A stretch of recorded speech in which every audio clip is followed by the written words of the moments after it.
This is Vergil's Aeneid, translated into English by Robert Fitzgerald. Book 6. So grieving, and in tears, he gave the ship her head before the wind, drawing toward land at the Euboean settlement of Cuma. Ships came about, prows pointing seaward, anchors biting to hold them fast, and rounded sterns indented all the water's edge.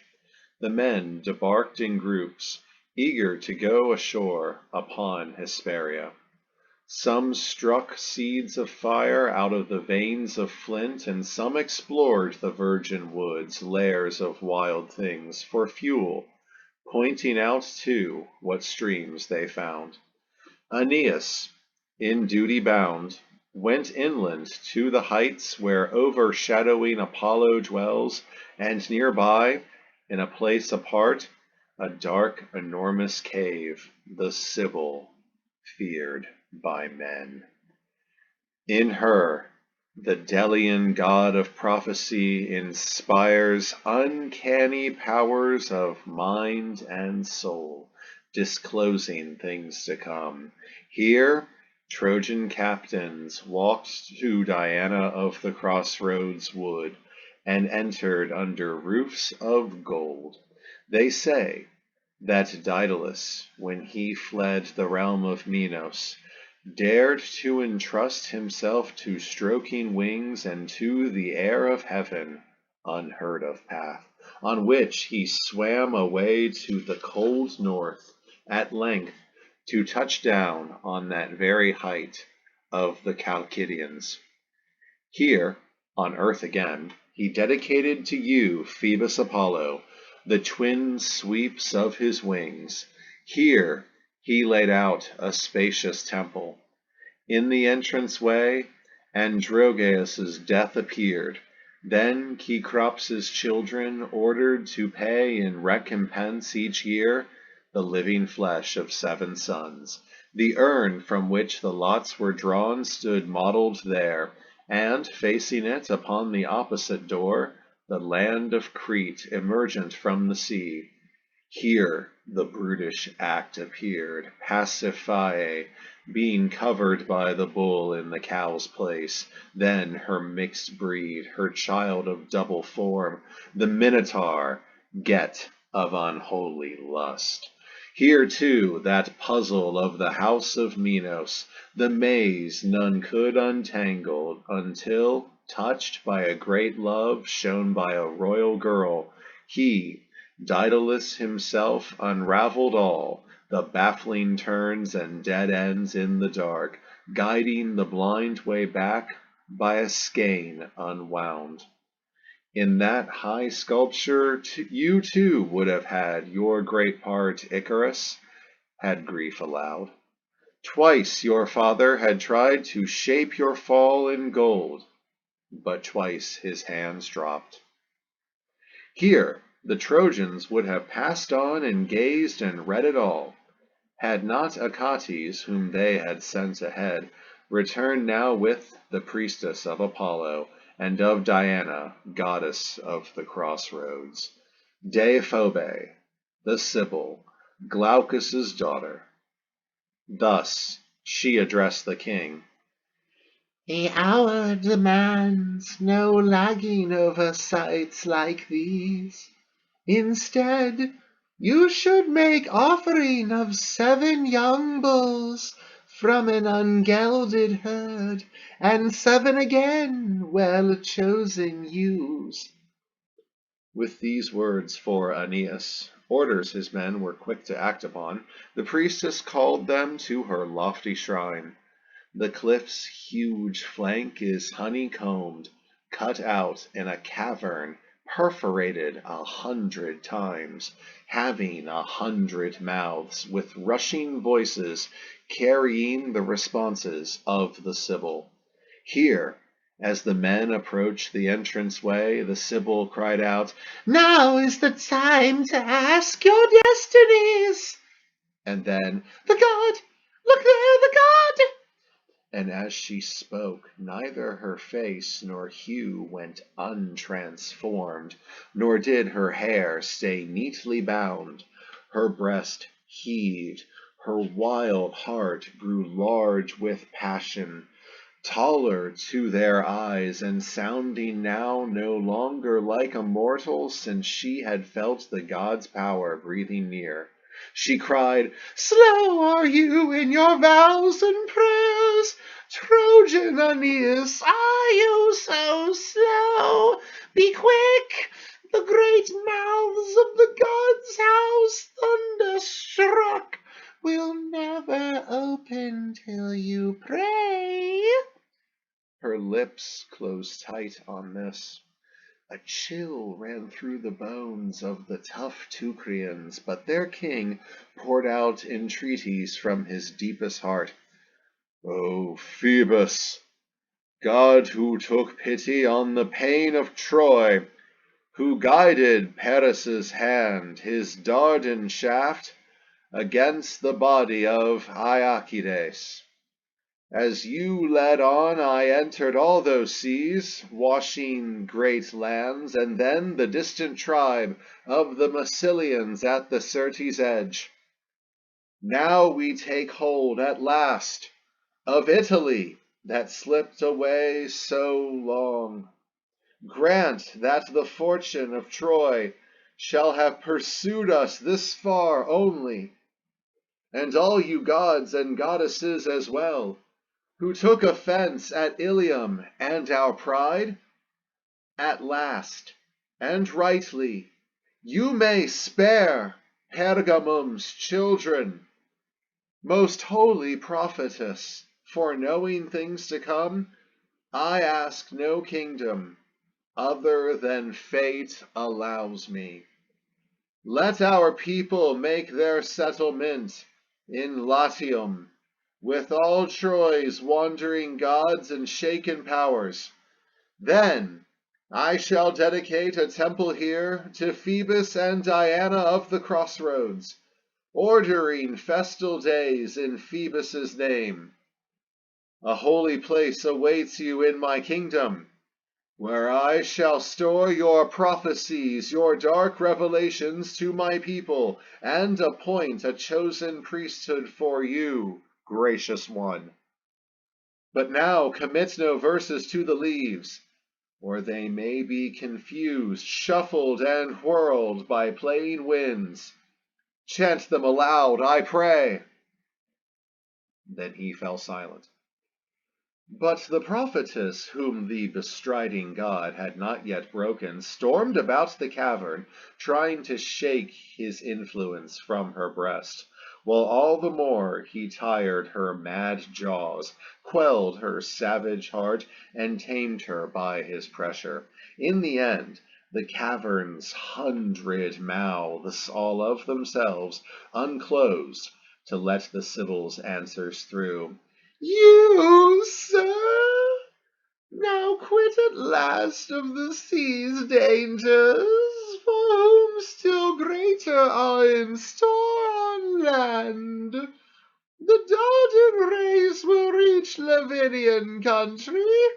Put that anxiety away. But they'll wish they had not come. Wars, vicious wars, I see ahead, and Tiber foaming blood. Simois and the Dorians encamped. You'll have them all again, with an Achilles, child of Latium, he too goddess born, and nowhere from pursuit of Teucrians will Juno stray, while you go destitute, begging so many tribes and towns for aid. Cause of suffering here again will be a bride foreign to Teucrians, a marriage made with a stranger. Never shrink from blows. Boldly, more boldly where your luck allows. Go forward, face them. A first-weight safety will open where you reckon on at least. From a Greek city. These were the sentences in which the Sibyl of Cuma from her shrine sang out her riddles, echoing in the cave, dark sayings, muffling truths, the way Apollo pulled her up raging, or else whipped her on, digging the spurs beneath her breast. As soon as her fit ceased, her wild voice quieted. The great soldier, Aeneid, began to speak.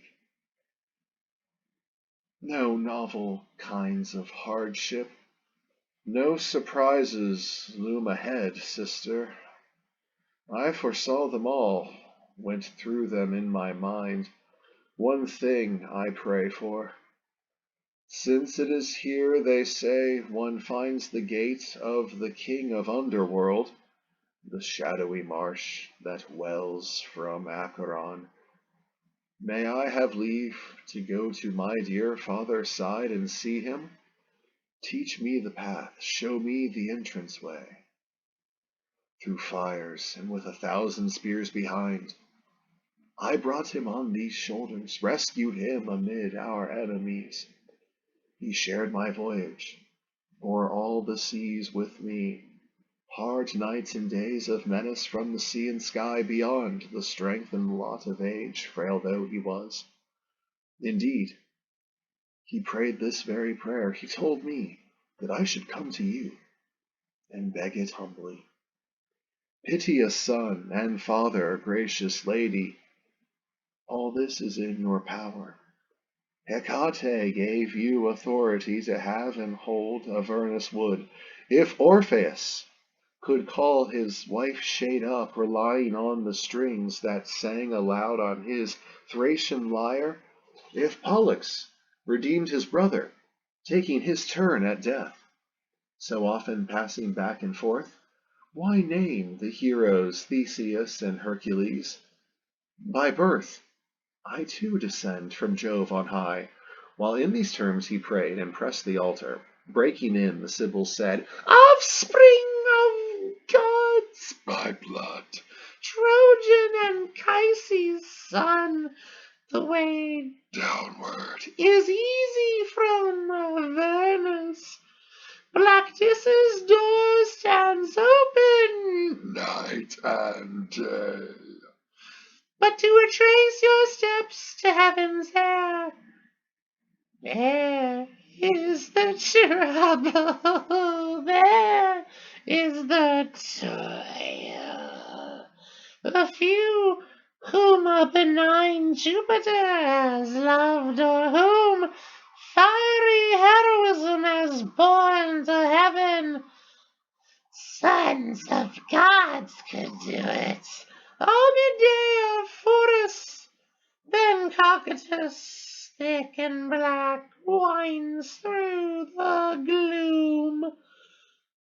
But if you feel such love and such desire to cross the Stygian water, twice to view the night of Tartarus, twice, if this mad effort to your liking, then consider what you must accomplish first. A tree's deep shade conceals a bough whose leaves and pliant twigs are olive gold, a thing sacred to Juno of the lower world. A whole grove shelters it, and thickest shade in dusky valleys shuts it in. And yet no one may enter hidden depths below the earth unless he picks this bough, the tree's fruit with its foliage of decreed this bough as due her should be given into her own fair hands when torn away. In place of it a second grows up without fail, all gold as well, flowering with metallic leaves again. So lift your eyes and search, and once you find it, pull away the bough. It will come willingly, easily, if you are called by fate. If not, with all your strength, you cannot conquer it, cannot lop it off with a sword's edge. A further thing is this. Your friend's dead body, oh, but you don't know, lies out there unburied, Polluting or your fleet with death, while you are lingering, waiting on my counsel here at my door. First give the man his rest, entomb him. lead black beast to sacrifice, begin with these amends. Then in due course you'll see the Stygian forest rise before you. Regions not for the living.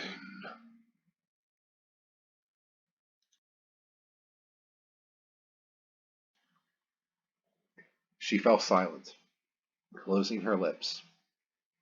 With downcast face and eyes, Aeneas turned from the cavern to the shore, dark matters on his mind.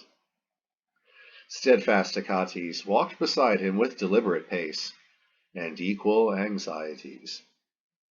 The two exchanged in shifting conversation many guesses as to that friend, now dead, now to be buried, so the prophetess had said. Then, suddenly, as they came down to the dry beach, they saw Misenus, robbed of life by early death, their own Misenus, a son of Aeolus, never surpassed at rousing fighting men with brazen trumpet, and setting Mars afire.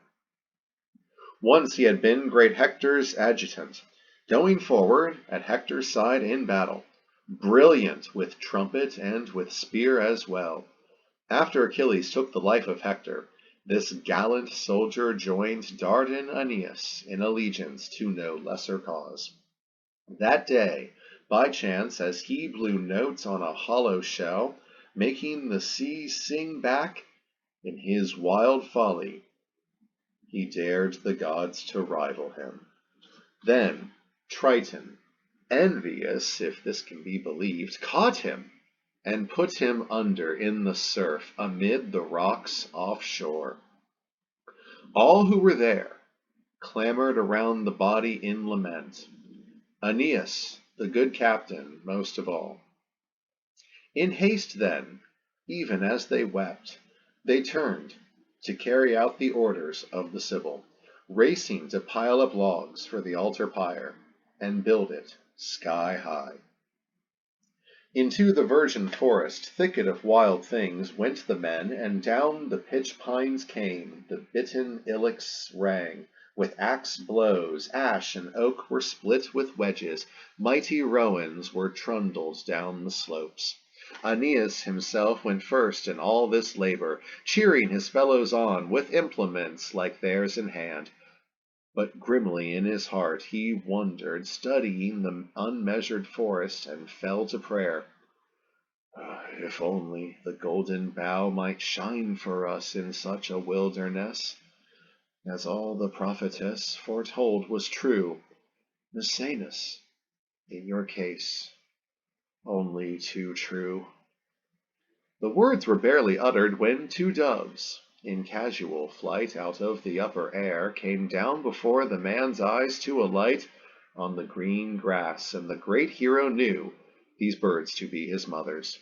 Joyously he prayed, "Oh, be my guides if there's a way, wing on into that woodland where the bough, the priceless bough, shadows the fertile ground. My divine mother, do not fail your son in a baffling time." Then he stood still to see what signs the doves might give, or where their flight might lead him. and they fed and then flew on, each time as far as one who came behind could keep in view. Then when they reached the gorge of sulphurous Avernus, first borne upward through the lucent air, they glided down to their desired rest, the two huge tree, where glitter of gold filtered between green boughs.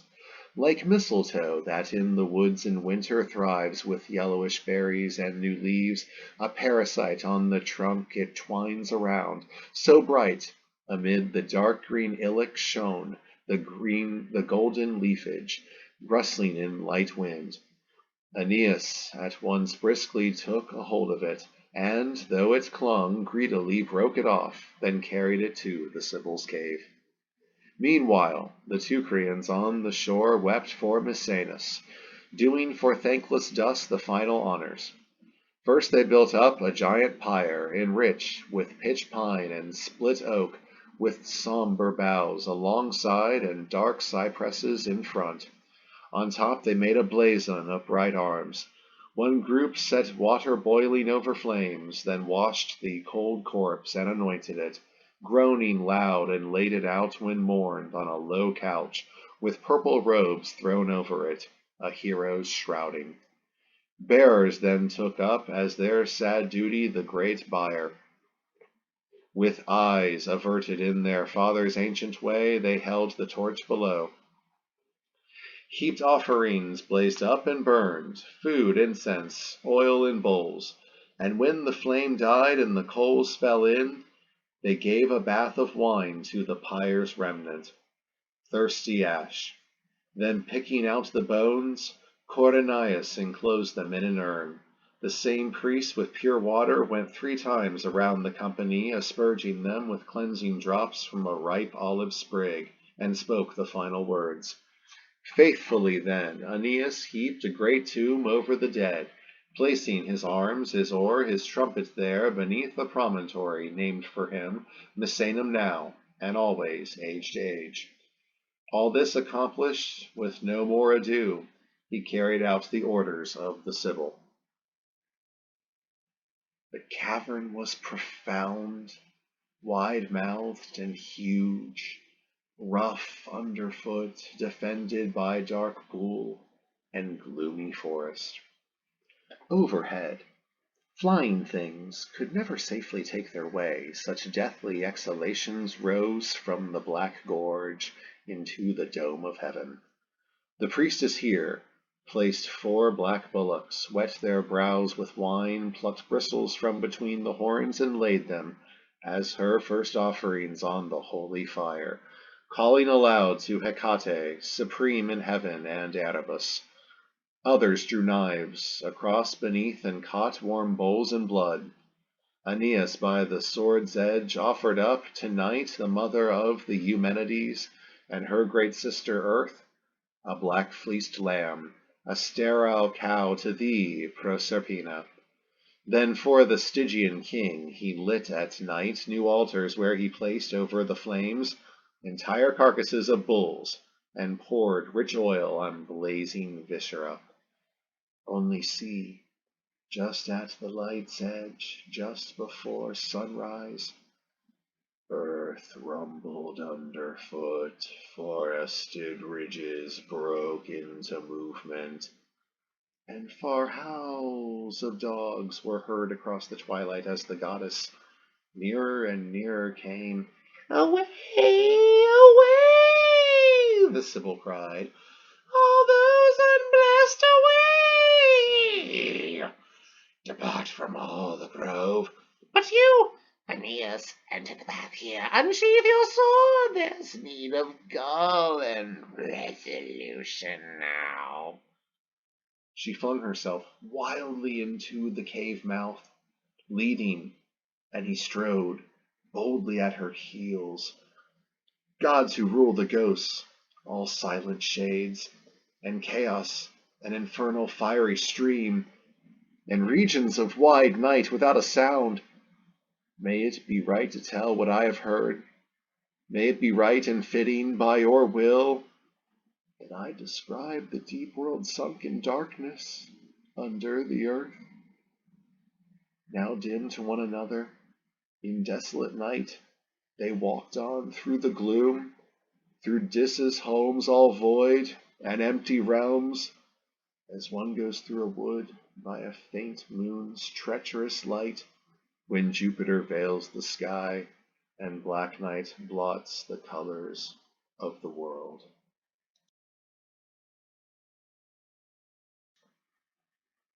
Before the entrance, in the jaws of Orcus, grief and avenging cares have made their beds, and pale diseases and sad age are there, and dread and hunger that sways men to crime, and sordid want in shapes to affright the eyes, and death and toil and death's own brother sleep, and the mind's evil joys on the door-sill, death-bringing war, and iron cubicles of the Eumenides, and raving discord, viperish hair bound up in gory bands.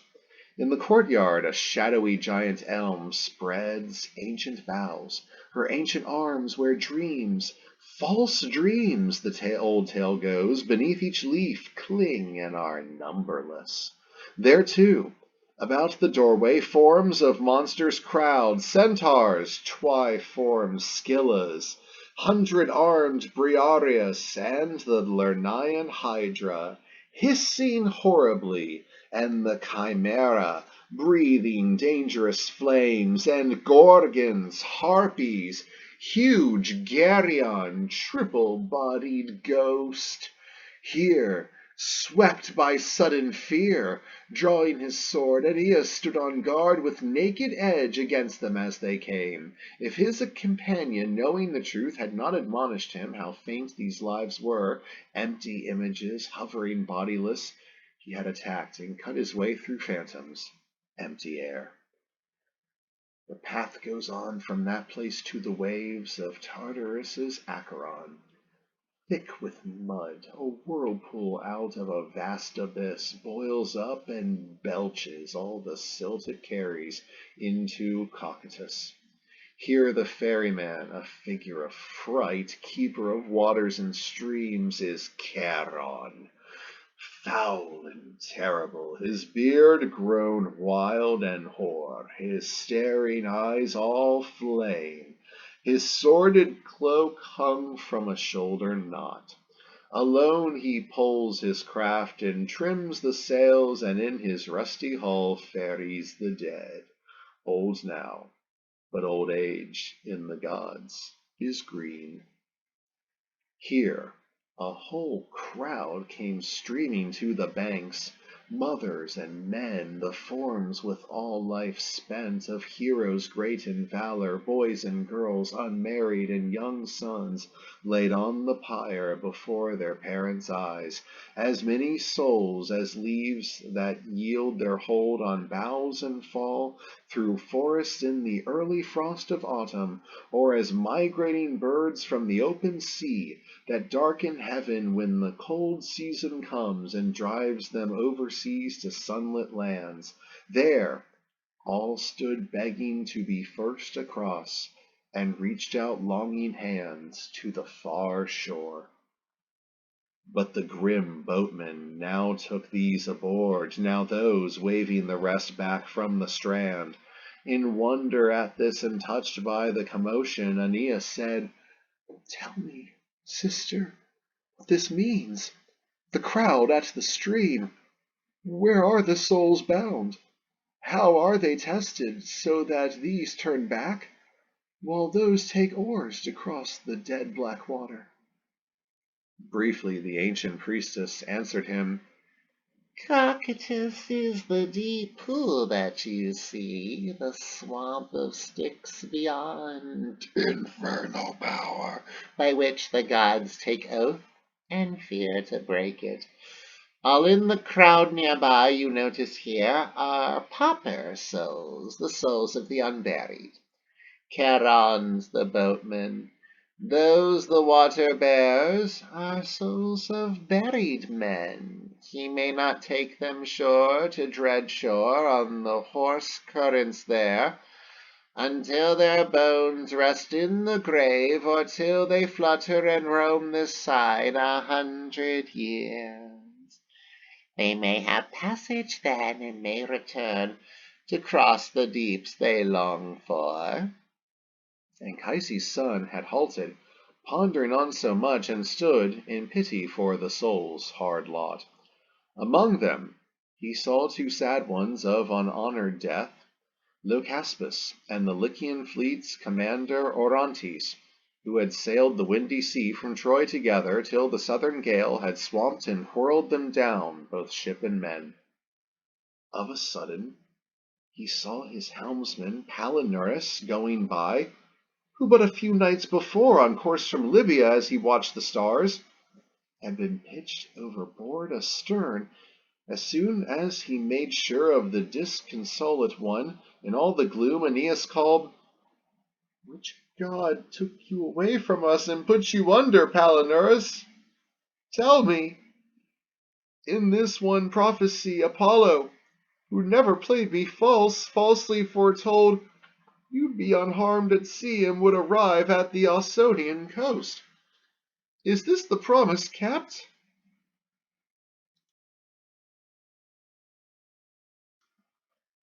But the shade said, "Phoebus's cauldron told you no lie, my captain, and no god drowned me at sea.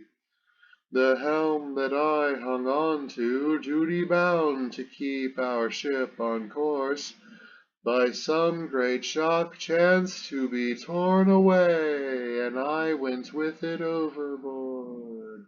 I swear by the rough sea, I feared less for myself than for your ship.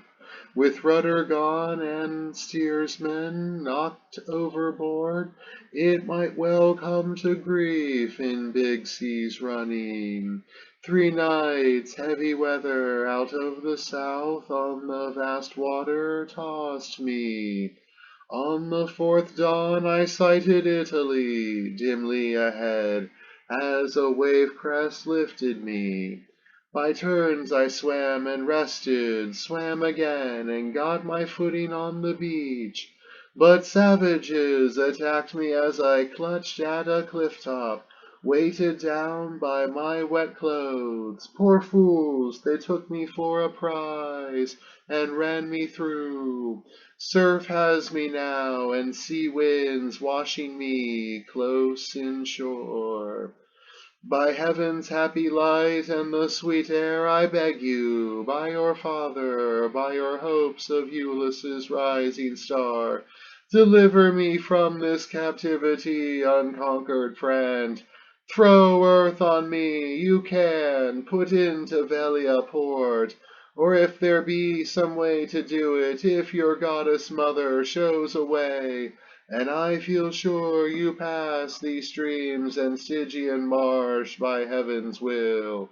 Give this poor soul your hand, take me across, let me at last in death find quiet haven." When he had made this plea, the Sibyl said, "From what source comes this craving, Palinurus, Would you, though still unburied, see the Styx, in the grim river of the Eumenides, and even the river bank, without a summons? Abandon hope by prayer to make the gods change their decrees. Hold fast to what I say, to comfort your hard lot.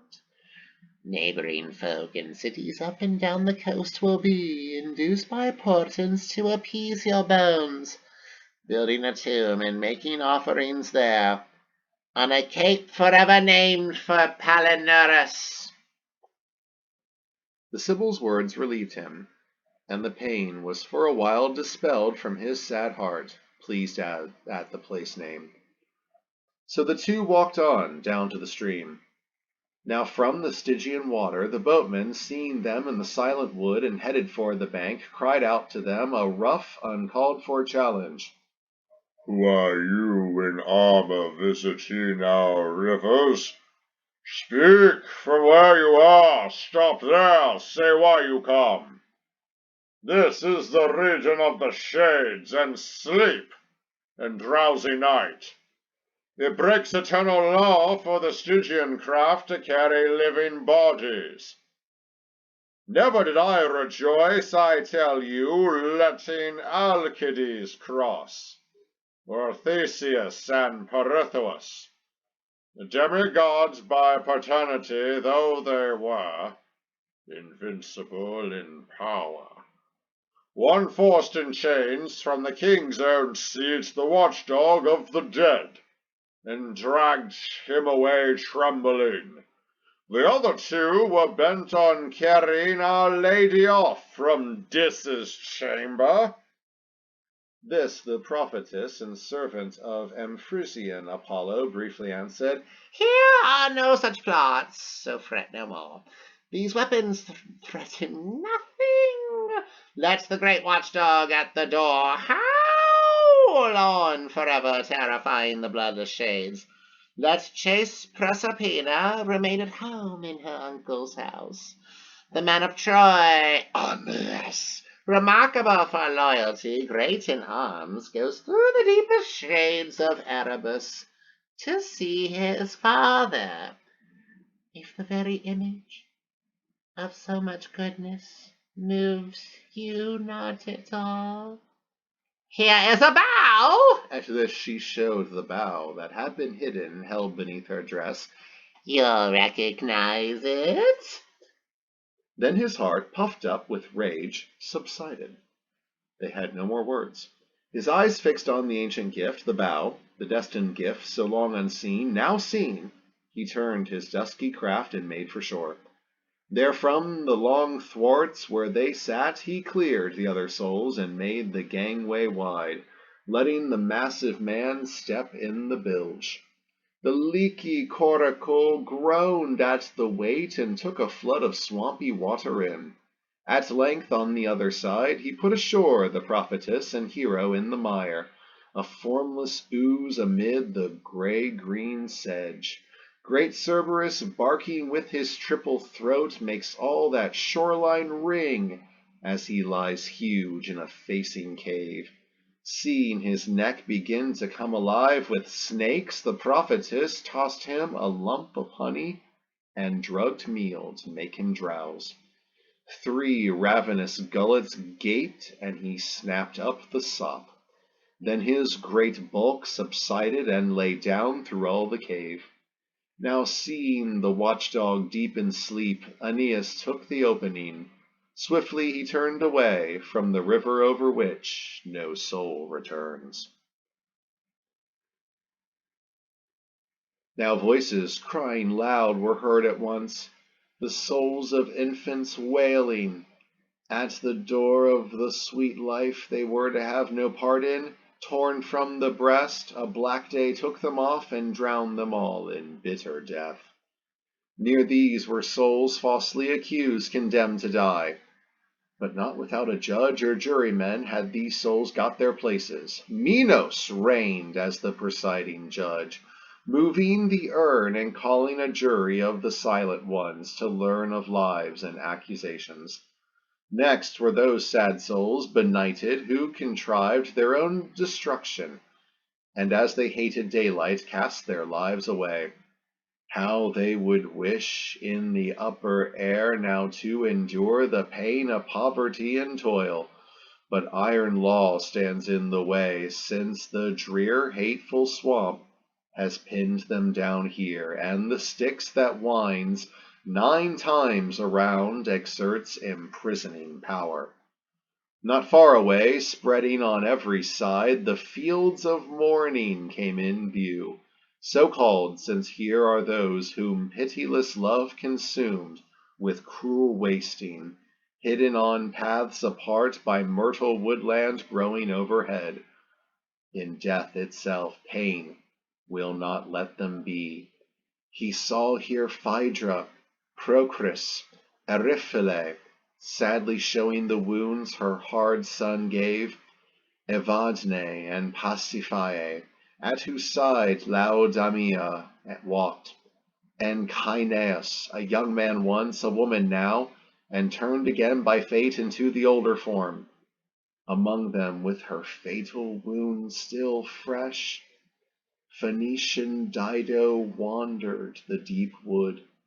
The Trojan captain paused nearby and knew her dim form in the dark, as one who sees, early in the months, or thinks to have seen, the moon rising through cloud all dim. He wept and spoke tenderly to her. Dido, so forlorn? The story then that came to me was true? That you were out of life? Had met your end? By your own hand? Was I? Was I the cause? I swear by heaven's stars, by the high gods, by any certainty below the earth, I left your land against my will, my queen. The gods' commands drove me to do their will, as now they drive me through this world of shades, these moldy wastelands, and these depths of night. And I could not believe that I would hurt you so terribly by going. Wait a little, do not leave my sight. Am I someone to flee from? The last word destiny lets me say to you is this.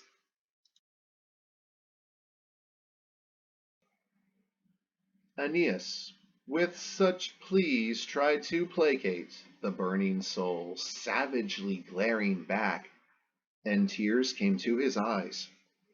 But she had turned, with gaze fixed on the ground as he spoke on, her face no more affected than if she were immobile granite or Marpessian stone.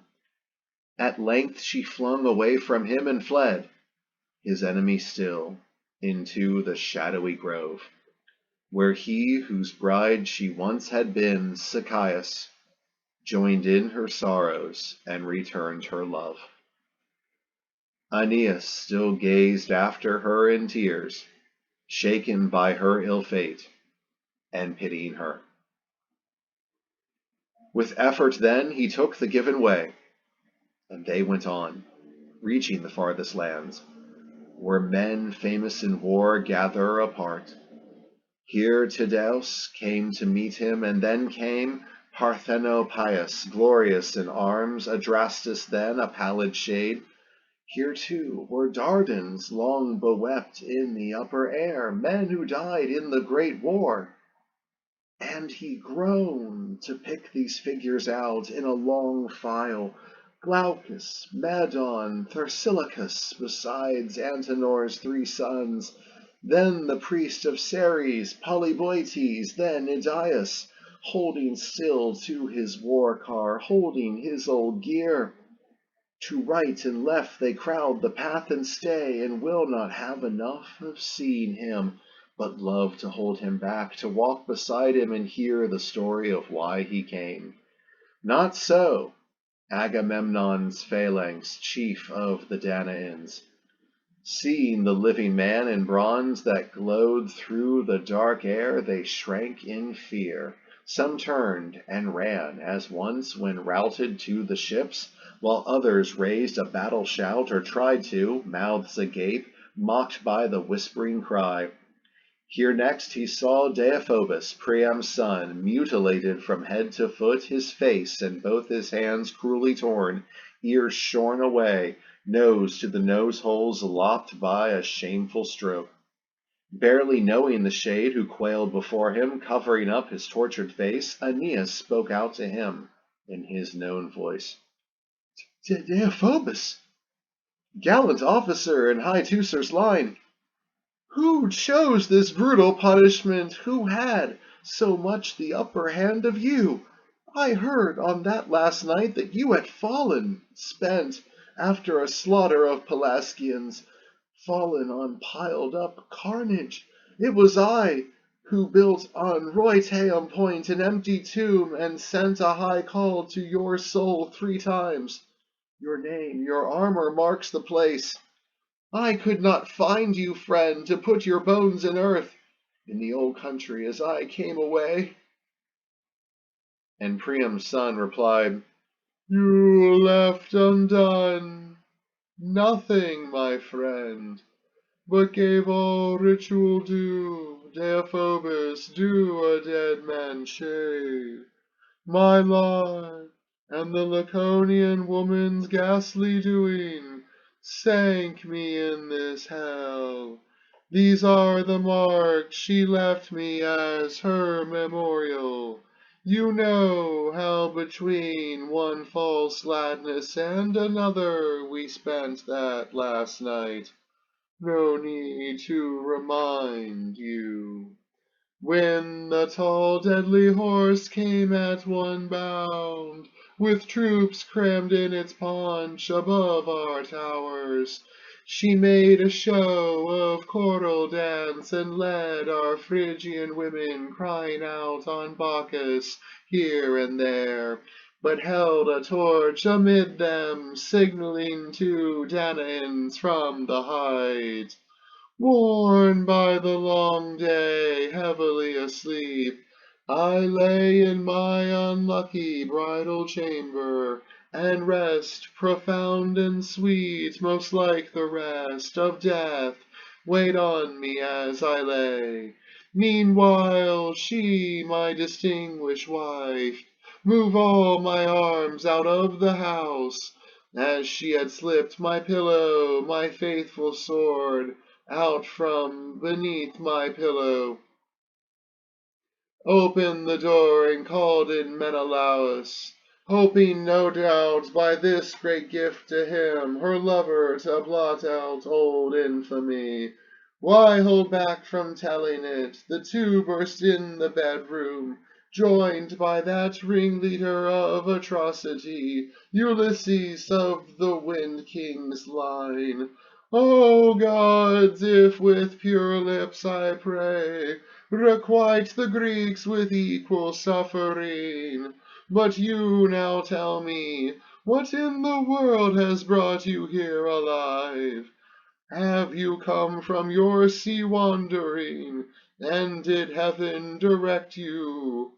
How could Herine fortune send you to these sad sunless homes, disordered places? At this point in their talk, Aurora, borne through high air on her glowing rosy car, had crossed the meridian. Should they linger now with stories, they might spend the allotted time.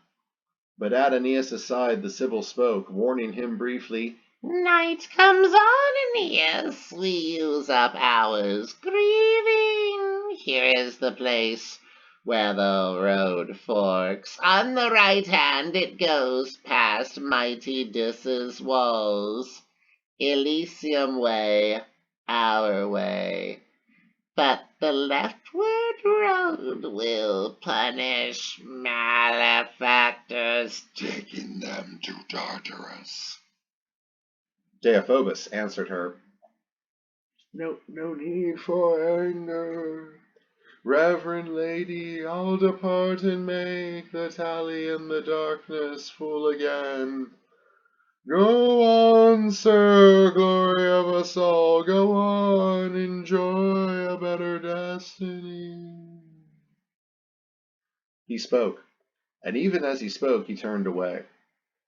Now of a sudden Aeneas looked and saw to the left under a cliff wide buildings girt by a triple wall round which a torrent rushed with scorching flames and boulders tossed in thunder, the abyss's fiery river. A massive gate with adamantine pillars faced the stream, so strong no force of men or gods in war may ever avail to crack and bring it down. And high in air an iron tower stands, on which Tisiphone, her bloody robe pulled up about her, has her seat and keeps unsleeping watch over the entrance way by day and night. From the interior groans are heard, and thud of lashes, clanking iron, dragging chains. Arrested in his tracks, appalled by what he heard, Aeneas stood. What are the forms of evil here? Oh, sister, tell me. And the punishments dealt out? Why such lamentation? Said the Sibyl. Light of the Teucrians, it is decreed that no pure soul may cross the sill of evil. When, however, Hecate appointed me caretaker of Avernus wood, she led me through heaven's punishments and taught me all. This realm is under Cretan Rhadamanthus's iron rule. He sentences, he listens, and makes the souls confess their crooked ways, how they put off atonements in the world with foolish satisfaction, thieves of time until too late, until the hour of death. At once the avenger, girdled with her whip, Tisiphone, leaps down to lash the guilty. Vile, writhing snakes held out on her left hand, and calls her savage sisterhood. The awaited time has come. Hell gates will shudder wide on shrieking hinges. Can you see her now, her shape as doorkeeper upon the sill? More bestial, just inside the giant hydra, lurks with 50 black and yawning throats. Then Tartarus itself goes plunging down in darkness, twice as deep as heaven is high, for eyes fixed on ethereal Olympus. Here is Earth's ancient race, the brood of Titans, hurled by the lightning down to roll forever in the abyss. Here, too, I saw those giant twins of Aloeus who laid their hands upon great heaven to rend it and to topple Jove from his high seat. And I saw, too, Salmoneus, paying dearly for the jape of mimicking Jove's fire, Olympus's thunder. Shaking, cold wind, yes, yes.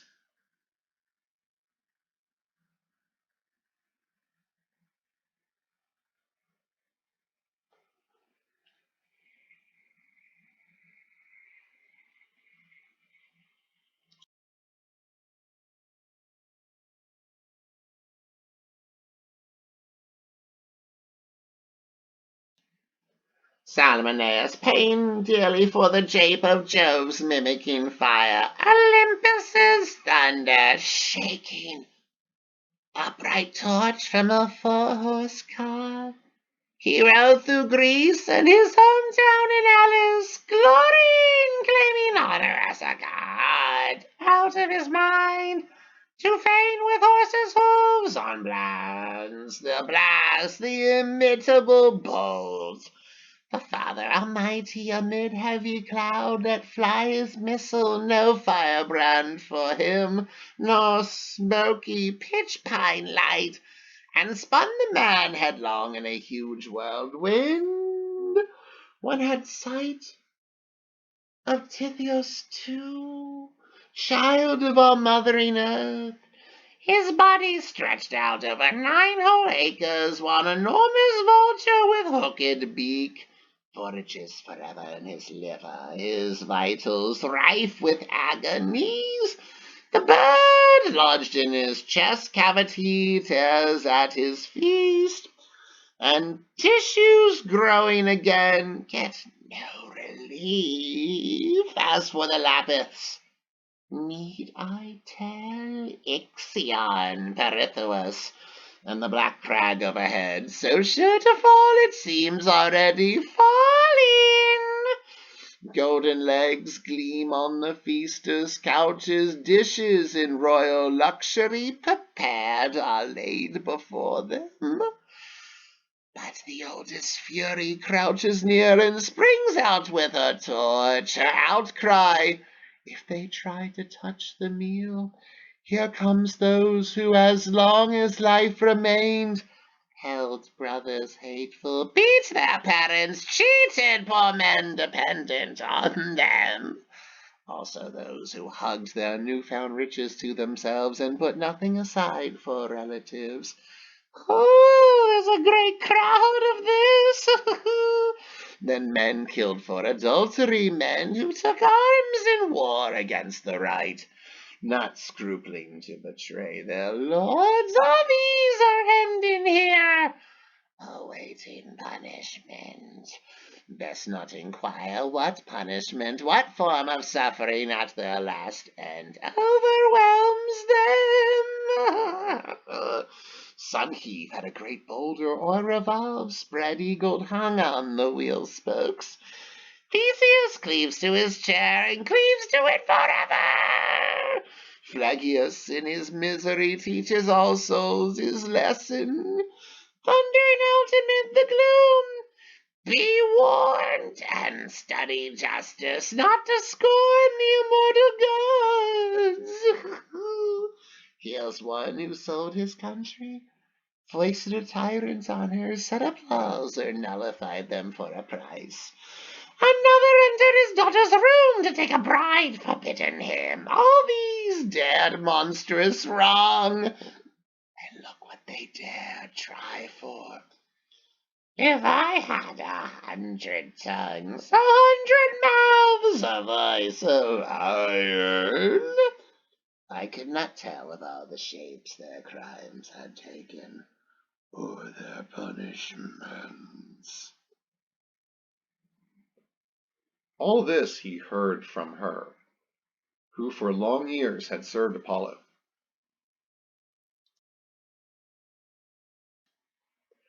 Then she said, Come now, be on your way, carry out your mission. Let us go faster. I can see the walls of Cyclops' forges built, and facing us, the Portico and gate where they command us to leave the gifts required. On this the two in haste strode on abreast down the dark paths, over the space between, and near to the doors. Aeneas gained the entrance, halted there, asperged his body with fresh water drops, and on the sill before him fixed the bough. Now that at last this ritual was performed, his duty to the goddess done, they came to places of delight, to green parkland, where souls take ease amid the blessed groves. Wider expanses of high air endow each vista with a wealth of light. Souls here possess their own familiar sun and stars.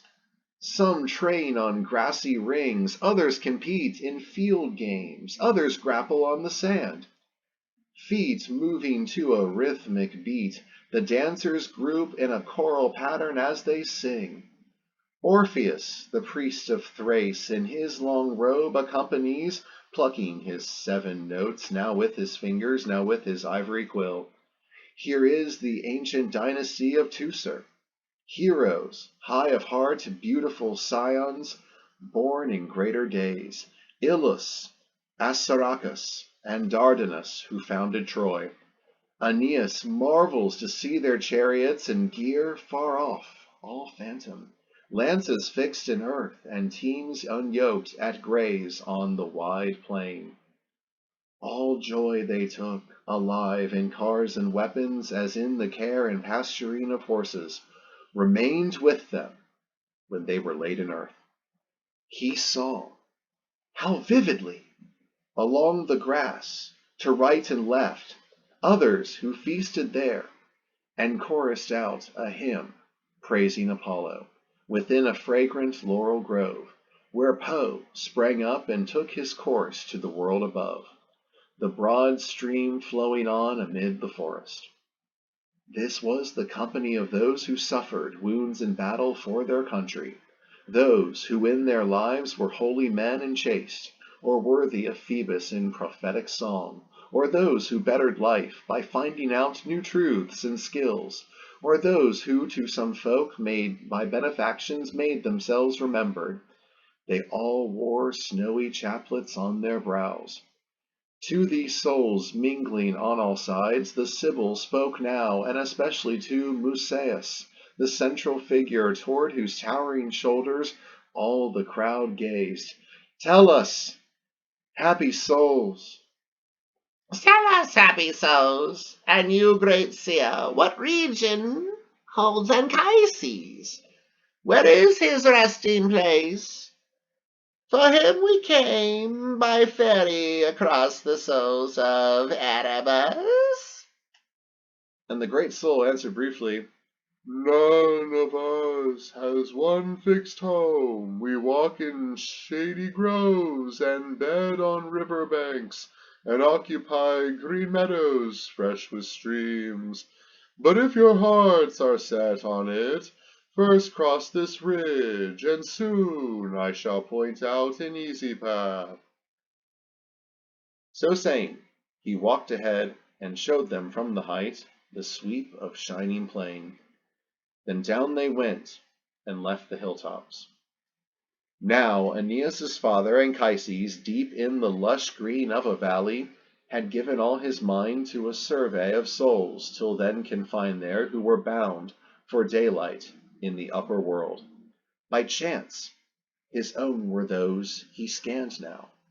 All his own descendants, with their futures and their fates, their characters and acts. But when he saw Aeneas advancing toward him on the grass, he stretched out both his hands in eagerness as tears wetted his cheeks. He said in welcome, Have you come at last? Has that loyalty your father counted on conquered the journey? Am I to see your face, my son, and hear our voices in communion as before? Oh, I thought so surely. Counting the months, I thought the time would come. My longing has not tricked me. I greet you now. How many lands behind you? How many seas? What blows and dangers, son? How much I feared the land of Libya might do you harm. Aeneas said, your sad ghost, father, often before my mind impelled me to the threshold of this place. My ship's ride anchored in the Tuscan sea. But let me have your hand, let me embrace you. Do not draw back. At this his tears brimmed over and down his cheeks. And there he tried 3 times to throw his arms around his father's neck. 3 times the shade untouched slipped through his hands, weightless as wind and fugitive as dream. Aeneas now saw at the valley's end a grove standing apart, with stems and boughs of woodland rustling, and the stream of Lethe running past those peaceful glades. Around it souls of 1,000 nations filled the air, as bees in meadows at the height of summer hover and home on flowers and thickly swarm on snow-white lilies, and the countryside is loud with humming. At the sudden vision, shivering at a loss, Aeneas asked, what river flowed there, and what men were those in such a throng along the riverside? His father Anchises told him, Souls for whom a second body is in store. Their drink is water of Lethe, and it frees from care in long forgetfulness. For all this time I have so much desired to show you these and tell you of them face to face, to take the roster of my children's children here, so you may feel with me more happiness at finding Italy. Must we imagine, father, there are souls that go from here, aloft to upper heaven, and once more return to bodies dead weight? The poor souls! How can they crave our daylight so? My son, I tell you not to leave you mystified, Anchises said, and took each point in order. First, then, the sky and lands and sheets of water, the bright moon's globe, the Titan sun and stars, are fed within by spirit, and a mind infused through all the members of the world makes one great living body of the mass. From spirit come the race of man and beast, the life of birds, odd creatures the deep sea contains beneath her sparkling surfaces, and fiery energy from a heavenly source belongs to the generative seeds of these, so far as they are not poisoned or clogged by mortal bodies, their free essence dimmed by earthiness and deathliness of flesh. This makes them fear and crave, rejoice and grieve. Imprisoned in the darkness of the body, they cannot clearly see heaven's air. In fact, even when life departs on the last day, not all the scourges of the body pass from the poor souls, not all distress of life. Inevitably, many malformations growing together in mysterious ways become inveterate. Therefore they undergo the discipline of punishments and pay in penance for old sins. Some hang full length to the empty winds, some the stain of wrong is washed by floods or burned away by fire. We suffer each his own shade. We are sent through wide Elysium, where a few abide in happy lands, till the long day, the round of time fulfilled, has worn our stains away, leaving the soul's heaven-sent perception clear, the fire from heaven pure. These other souls, when they have turned time's wheel 1,000 years, the god calls in a crowd to Lethe stream, that there unmemoried they may see again the heavens, and wish re-entry into bodies. Anchises paused. He drew both son and Sibyl into the middle of the murmuring throng, then picked out a green mound from which to view the souls as they came forward one by one and to take note of faces. "Come," he said, "what glories follow Dardan generations in after years, and from Italian blood, what famous children in your line will come, souls of the future, living in our name. I shall tell clearly now, and in the telling, teach you your destiny. That one you see, the young man leaning on a spear unarmed, has his allotted place nearest the light. He will be first to take the upper air. Silvius, a child with half Italian blood and an Alban name, your last born, with whom your wife, Lavinia, late in your great age, will rear in forests to be king and father of kings. Through him our race will rule in Alba Longa.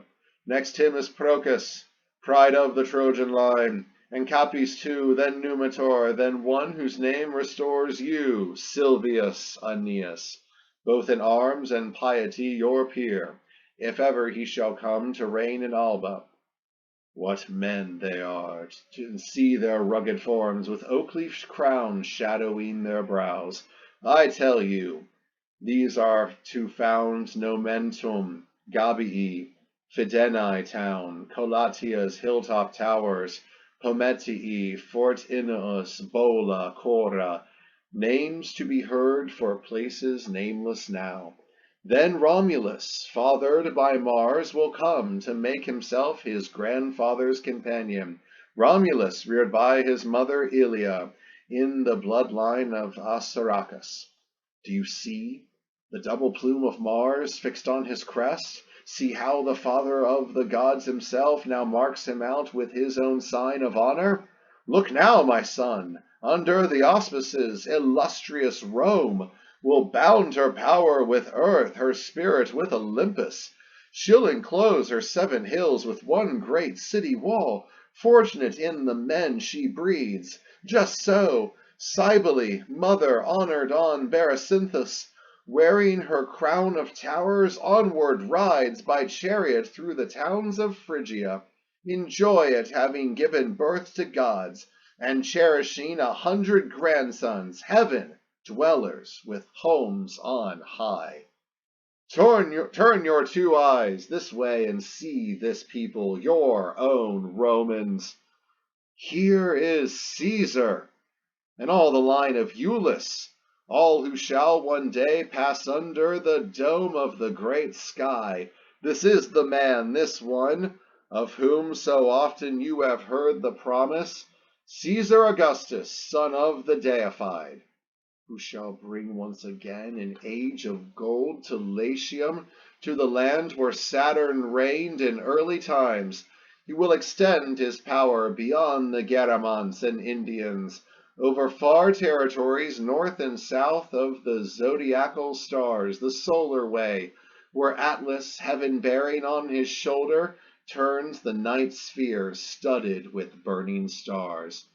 At that man's coming, even now, the realms of Caspia and Maeotia tremble, warned by oracles, and the 7 mouths of Nile go dark with fear.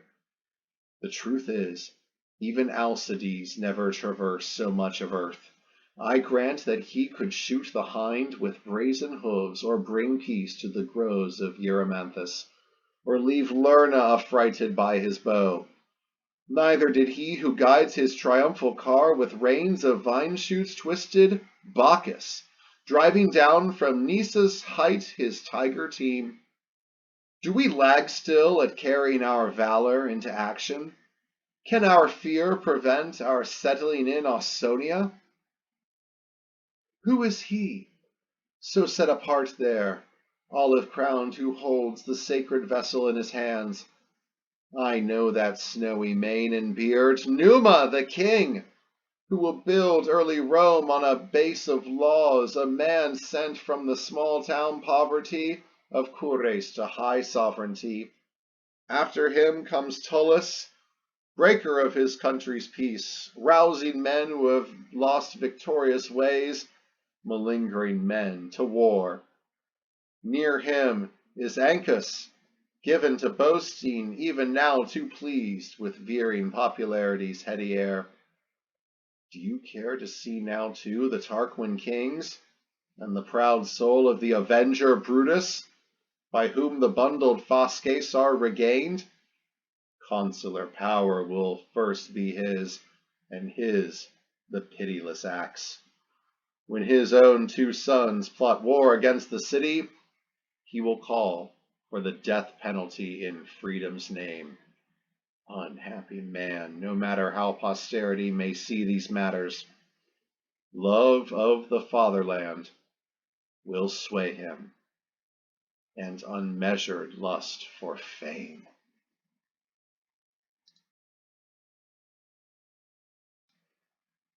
Now see the Decii and the Drusi there, and stern Torquatus with his axe, and see Camillus bringing the lost standards home.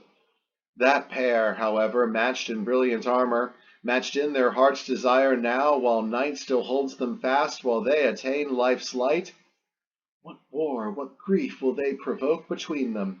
Battle lines and bloodshed, as the father marches from the Alpine ramparts down from Monaco's walled height, and the son-in-law, drawn up with armies of the east, awaits him. Sons, refrain! You must not blind your hearts to that enormity of civil war, turning against your country's very heart her own vigor of manhood. You, above all, who trace your line from the immortals, you be first to spare us. Child of my own blood, throw away your sword. Mummius there, when Corinth is brought low, will drive his car as victor and as killer of Achaeans to our high capital. Paulus will conquer Argos and Agamemnon's old Mycenae, defeating Perseus the Aeacid, heir to the master of war Achilles, thus avenging his own Trojan ancestors and the defilement of Minerva's shrine. Great Cato, who would leave you unremarked? Or Cossus, you, or the family of the Gracchi, or the twin Scipios, bright bolts of war, the bane of Libya, or you, Fabricius, in poverty yet powerful, or you, Serranus, at the furrow casting seed? Where, though I weary, do you hurry me, you Fabii? Fabius Maximus, you are the only soul who shall restore our wounded state by waiting out the enemy. Others will cast more tenderly in bronze their breathing figures, I can well believe, and bring more lifelike portraits out of marble. Argue more eloquently, use the pointer to trace the paths of heaven accurately, and accurately foretell the rising stars. Roman, remember by your strength to rule earth's peoples, for your arts are to be these: to pacify, to impose the rule of law, to spare the conquered, battle down the proud. Anchises paused here as they gazed in awe, then added, See here how Marcellus comes, with spoils of the commander that he killed, how the man towers over every one. Cavalry leader, he'll sustain the realm of Rome in hours of tumult, bringing to heel the Carthaginians and rebellious Gaul. And for the third time in our history, he'll dedicate an enemy general's arms to Father Romulus. But here Aeneas broke in, seeing at Marcellus's side a young man, beautifully formed and tall in shining armor, but with clouded brow and downcast eyes. And who is that one, father? Walking beside the captain as he comes. A son or a grandchild from the great same stock? The others murmur, all astir. How strong his presence is! But night, like a black cloud, about his head whirls down in awful gloom. His father Anchises answered, and the tears welled up as he began. Oh, do not ask about this huge grief of your people, son. Fate will give earth only a glimpse of him, not let the boy live on. Lords of the sky, you thought the majesty of Rome too great if it had kept these gifts. How many groans will be sent up from that great field of Mars to Mars's proud city? And what sad rites you'll see, Tiber, as you flow past the new-built tomb. Never will any boy of Ilian race exalt his Latin forefathers with promise equal to his. Never will Romulus's land take pride like this in any of her sons. Weep for his faithful heart, his old-world honor, his sword arm never beaten down. No enemy could have come through a clash with him unhurt, whether this soldier went on foot or rode, digging his spurs into a lathered mount. Child of our mourning, if only in some way you could break through your bitter fate, for you will be Marcellus.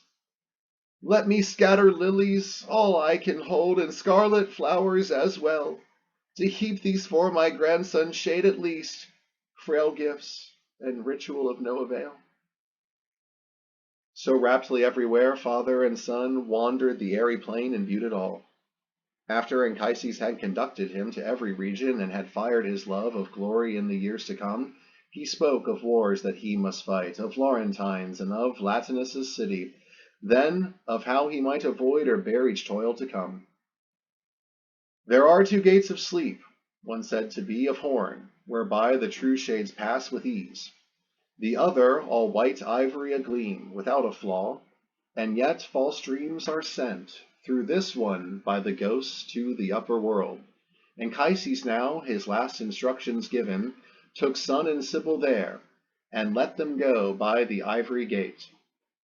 Aeneas made his way straight to the ships to see his crews again, then sailed directly to Caieta's port. Bow anchors out, the sterns rest on the beach.